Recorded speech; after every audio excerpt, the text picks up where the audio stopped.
What's up, and welcome to another episode, Master Moats Film Session. And today, I'm going to be breaking down some of my favorite plays from Minkah Fitzpatrick's performance against the Atlanta Falcons last Sunday, man. So, y'all know what to do. Hit that like button. Make sure you subscribe if you have not done so. And why not hit that notification bell as well? This the homie, Minkah Fitzpatrick right there. We'll play this thing in full speed, and after that, we're going to break it down. But yeah, man, definitely enjoying the evolution and the continued productivity that we are getting from this dude right here, man. Alrighty. So, man, starting this thing out, as we talked about Minka being down here, he's walked down in his alignment. And what he's doing is this, man. He's trying to disguise the coverage and allow himself to be more of a factor in the run game here. So for the Steelers on defense, they're playing a basic cover one, but they're disguising it in the sense of they want it to look like Minka is either going to be bringing pressure off of this edge, right? Or like he's going to have this guy man to man, all right? Where in all actuality, the way this coverage is working, Levi has him, Cam Sutton is on him, and then from there, they're playing what we call 4-over-3. So this is KZ right here. He's the middle of the field guy. 3 safety look, shout out. But the way it would work is Minka's on him. You would have Miles Jack and Devin Bush double teaming or 2-on-1 on the running back. And then you have Edmonds on the final defender here. So the way it works is all 4 of those defenders are going to have those 3 guys on offense. 1, 2, and 3. And these are the 4 defenders. Edmonds, Bush, Miles Jack, and obviously the homie Minka right there. All right, so that's just to give you the broad teaching for this particular play. But the thing that I also like is this, man. As we get down to the nuts and bolts of Minka, he maintains his disguise, right? So even though he knows, okay, if I'm in coverage right here, good. But alignment wise, if he needs to force the action, if it's a run play, he's already down in here, doesn't have to do a lot. But what I also like is this: after the motion happens, he doesn't give away anything. Now, could he move from this alignment to stacked back here to give you that real 4-4 illusion or that look like how Edmonds is over here? Absolutely, he could. But if you do that, number one, you're telling Mariota that, hey, we're in man-to-man right now, along with the fact that you're going to be losing out on just your natural alignment of being down by the line of scrimmage. And right now, he understands that where he's at right now, nobody really can account for him. And if they can't account for this guy right here, okay? Levi Wallace in terms of run support. So that's the mental element of it, the big picture side. Now, once we start to play off, the thing that I love is this. Because he knows now with this motion that this is his man, his eyes never go off of him, man. He's not worried about anything else, and that's why he's able to trigger as fast as he does and then get vertical and make a big time tackle for loss on a big running back, man. You talk about Cordell Patterson, man. This dude has shifted his body in a major way to no longer look like a wide receiver. He looks like a true big body running back right there, man. But excellent play by Minka. Like I said, man, just showing the above the net game, holding the disguise, and then from there, just trusting your technique and fundamentals, shooting your gun, being an athlete, and going making a big time play right here. But this is beautiful, man. This is beautiful. I'm gonna play it one more time from the sideline, and then I'll play it full speed from the end zone as well, just so you can get a better appreciation of this tackle. But shout out to Minkah Fitzpatrick, baby. Get vertical, boom. Love that. Love that. And then here we go right here from the tight. As you can see him lined up, walk down, maintains his disguise, shoots it, goes and bees a playmaker. Shout out to Minka. Shout out to Minka, baby. Yeah, so let's keep this thing going, man. So we obviously saw that first play, nice TFL by him.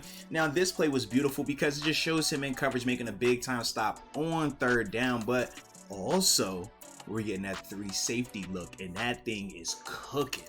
So as we always do, that is Minka over here, deep half, played in full speed. Not that I'm gonna break it down. Yeah, but I'm loving the 3 safety look though, man. Whenever we're getting this Edmonds, Minka, KZ combination, good things seem to be happening, man. So hopefully we'll get a larger expansion of that going forward. But let's go ahead and talk this thing up. All right, so like we said, this is Minka over here. The 3 safety look is KZ is right here. And then this is Terrell Edmonds down in the box next to Robert Spillane, okay? So the thing that I like is this. what do we see a lot of from the Pittsburgh Steelers on defense? We see cover one, where Minkah has to do what? Come down to the middle of the field, and he'll read the quarterback right here, okay? And that's where he'll get his picks and stuff like that, right? We also know that we like to do the Tampa 2 on defense, right? Where you have Spillane run and they'll walk Minkah down in that as well, okay? Then we also have the cover 3 that we like to run as well. And that is what we're doing on this particular play. And how we dress it up is like this. So Minkah shows high, but he's coming down to this strong hook. They're gonna have Spillane go to the weak hook. Obviously, Levi Wallace is out there. You'll have Edmonds be your curl flat defender. They're sending KZ to the middle of the field, and then right here, this is Mollett. He'll be your curl flat, or your your curl flat defender over there. And then obviously Minka is, like I said, coming down high to low to be your hook curl defender. So they dress it up. You know, the window dressing part, they show a 2-high shell, which is the 2 safeties, right? This is your 2-high look. Okay, so it gives you one illusion, but then post-snap, it morphs into something totally different. And this is high level, man. And this is what Minkah and these safeties have been doing a lot more of. But you see even the subtleness of the back pedal to give the quarterback the thought process that he's doing what? That he's going to be getting up out of there, right? Bailing to get to the half field, because you have to maintain good leverage over 1 and 2 in terms of these receivers out here. So that's why Minkah initially starts with the back pedal. But he's baiting them because he understands down and distance. This is 3rd and long. The sticks are right here, okay? So Minkah understands where the line to gain is and what he needs to protect, but he baits it by giving that little bit of going back before coming down here on this hook curl. Because if he jumps down to the hook curl right now, Mariota is never going to throw this, okay? Because this wouldn't appear open. But right now, what do you see? You see a lot of space, right? That is how you bait a guy right there. Excellent job by Minkah. And then from there, he understands he has a lot of ground to cover. So that's why you see him eat up that space, get in good position to make a tackle, finishes it. The cavalry comes to the cavalry comes as well, and ultimately you get off that field on 3rd down. But this is high level right here, man. And KZ rocking with them as well, man. It was good to see that both of those guys played off of each other with the disguise, because it makes no difference, or it wouldn't make a lot of sense if Minkah is doing this. If Minkah is over here disguised like how he is, but KZ can't hold his word and he's already in the middle of the field, what is that going to tell this quarterback? Man, that's single high, middle of the field is closed, don't buy it. But because KZ is doing what over here, he's also giving you that look. So it's given everything that it's going to be middle of the field open, 2-high shell, and that's what you want to do in terms of confusing quarterbacks. And then from there, like we said, ball snaps. Play it in full speed just so we can get it the nice way too. Ball snaps, and now boom, here we go.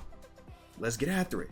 But now this is a beautiful play right here by Minkah, man. Something, like I said, for him, I just enjoy seeing his high level IQ for the game along with the physical attributes that he's gifted with, man. So like I said, man, once again, another really impressive performance by him on this play. Ladies and gentlemen, we just call this Tampa 2 for the win. Let's get it, let's get it, because that is exactly the coverage that we are playing on this play. Excellent job across the board, man. So like we do, we'll play it in full speed, then after that I'm gonna break it down. I just showed you where Minkah is, man. You know I love this right here, man. This is beautiful football, baby. Beautiful. Go be a playmaker. Yes indeed. And a team guy, not selfish. Let's talk about it. Let's talk about it. All right, so what is Tampa 2? We know how we do this thing. He's your deep half over here. I believe that is KZ, deep half right there. You got Cam Sutton as your middle runner instead of it being Robert Spillane out of the base, because this is what? 3 safety look. Edmonds, Mink, KZ. Don't you love it, right? So now Spillane, vertical hook defender off of 2, vertical hook defender off of 2. You got James P. Air over here, Mollett over here. They're your squad corners. This is beautiful, man. Beautiful. So you see what it looks like, right? But this is the thing that makes it extra freaky. So as this play starts, man, you got Minkah, good pre-snap disguise and stuff like that, good depth. Because remember, this is backed up, so you're thinking a couple of things, man. You know that ball is not going to take a lot of time to come out because, man, you don't have a lot of time right here. Protection is going to be the best. You're not trying to get a holding penalty in the end zone, so you don't want to do anything to compromise these guys. So you do anticipate quicker 3-step. You know, not a lot of play action, not a lot of 5-step drop or double moves and stuff like that. Okay, just because of, like I said, where you're at on the field. So that's just the high level thought process here. So now, as the play starts, what do we get?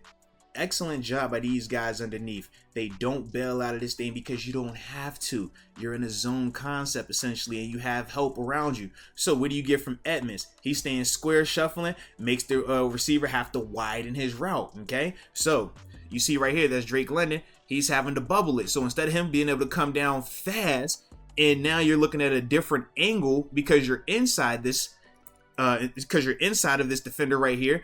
And you'll be you'll be inside of Edmonds if he wasn't there. Excuse me on that, because you'll be more on that vertical path. Whereas instead, with Edmonds' alignment right here, it makes him have to bubble, and that bubble gives Minkah the ability to come down vertically or straight, versus having to be more on the outside of this thing, playing it outside in. So it just gives him a better setup, but it's because of Edmonds' body position to start this thing out. Excellent job. We also get some pressure right here. We can't see it from the sideline, but it is Cam Hayward just running over a dude like he always does. Okay, shout out to the Walter Payton Man of the Year nominee as well. But because of the body position from Edmonds right here, now it allows Minkah to be able to drive downhill on this thing in a straight line. And this is just beautiful high-end football. Going to be a playmaker.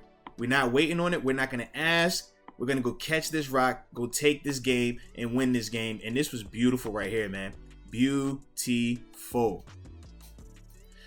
But like I said, man, across the board, just Minkah just showing off high-level football play in terms of, number one, knowing where his teammate is going to be, knowing that this guy's going to give him whiff so he can be able to drive this thing vertically.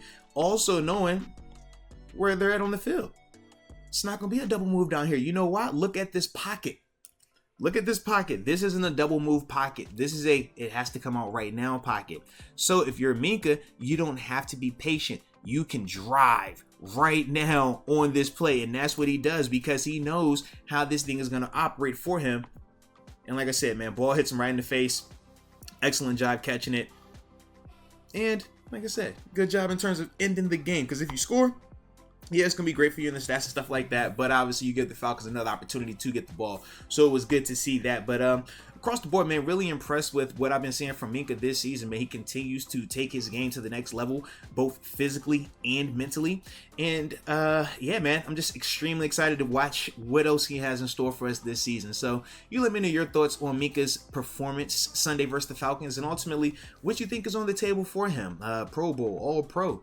Is he a Defensive Player of the Year candidate potentially? But either way, I appreciate you for tuning in. And until next time, baby, peace.